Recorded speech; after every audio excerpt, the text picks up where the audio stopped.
সাউথের সবচেয়ে ওভাররেটেড একজন অ্যাক্টর যদি বলা হয়, আপনি কাকে বলবেন?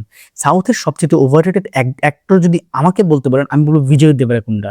কেন বলছি? কারণ এই একটি নায়ক, এই একটি ছেলে, যেই ছেলেটা যখন অর্জুন রেড্ডি সিনেমাটি মুক্তি পায়, এমন বেশি হাইপে চলে গিয়েছিল, কিন্তু ওইটাই যেন তার জীবনের সবচেয়ে বড় অভিশাপ হয়ে দাঁড়ায় এবং তারপর থেকে তাকে আর খুঁজেই পাওয়া যাচ্ছে না।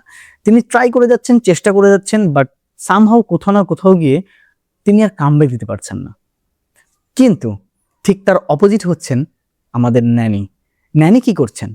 তিনি কিন্তু ছিলেন সবচেয়ে আন্ডাররেটেড একজন অ্যাক্টর, যাকে আসলেই অনেকে চিনতো না, বা আমরা গোল্ডম্যানের সেই হিন্দি ডাবের সিনেমা দেখে তাকে চিনতাম। এখন বর্তমানে কি হয়ে দাঁড়িয়েছে? বর্তমানে তাকে আমরা অলরেডি প্রথম সারির নায়কের কাছাকাছি ভাবতে শুরু করেছি। রিসেন্টলি তার মুক্তি পেয়ে যায় প্যারাডাইস সিনেমার টিজার, এবং এই সিনেমাতে জাস্ট তিনি যা দেখিয়েছেন, আমরা সকলে জানি হিট 3 তে তিনি কি করেছেন। হিট 3 তো সুপার ডুপার হিট করেছে, ব্লকবাস্টার করেছে, এবং ধারণা করা যাচ্ছে টিজার দেখে প্যারাডাইজের এই সিনেমাটি ফাটিয়ে দিবে। এই সিনেমাটি স্প্যানিশ ভাষায় মুক্তি পাওয়ার সম্ভাবনা বেশি, এবং যদি এই সিনেমাটি স্প্যানিশ ভাষায় মুক্তি পায়, ভাই বিশ্বাস করেন ইন্টারন্যাশনাল মার্কেটকে জাস্ট হিলিয়ে দিবে।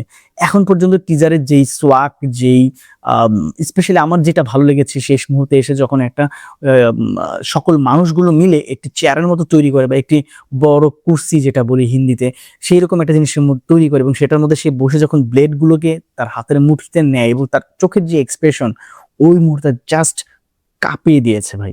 বিশ্বাস করেন এই সিনেমাটি যদি একটু কন্টেন্ট ভালো হবে, গল্পটা যদি একটু বেটার হয়, খবর আছে সেপ্টেম্বর পুরো দখলে নিয়ে নিবে এই সিনেমা। এছাড়া এই সিনেমাতে মিউজিক দিয়েছেন অনিরুদ্ধ, এবং টিজারে আমরা অলরেডি ঝলক পেয়েছি অনিরুদ্ধের মিউজিক যে কতটা ক্যাচি, বর্তমান সময়ে কেন যে অনিরুদ্ধকে দরকার, সেইটা আরেকবার বুঝতে পারবো আমরা। সো এই সিনেমার টিজারটি এখন পর্যন্ত দারুণ ছিল। এই সিনেমার যে লাস্ট, মানে প্যারাডাইজের লাস্ট যে গানটা মুক্তি পেয়েছিল, সেটার কিন্তু একটা ইউনিক ড্যান্সও ছিল, ওইটাও কিন্তু খুব চমৎকার ছিল। সো এখন পর্যন্ত ধরা যাচ্ছে প্যারাডাইজের নানির যে বর্তমানে যে দুটো কনসেপ্ট, মানে প্যারাডাইসের যে দুটো কনসেপ্ট এসেছে, দুটো কনসেপ্টই দারুণ ছিল।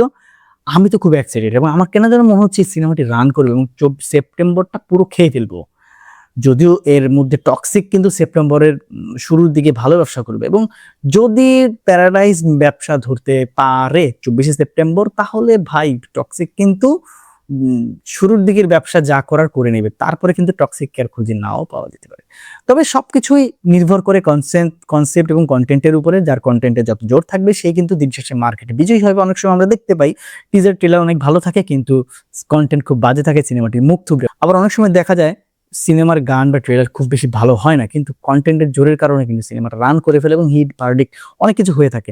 সো আপনাদের কি মনে হচ্ছে এই সিনেমাটি কেমন হতে পারে? প্যারাডাইজের টিজার দেখে আপনাদের মন্তব্য কমেন্ট বক্সে জানাতে ভুলবেন না। দেখা হচ্ছে পরবর্তী ভিডিওতে। সেই পর্যন্ত সকাল ভালো থাকবেন। Take care, bye by.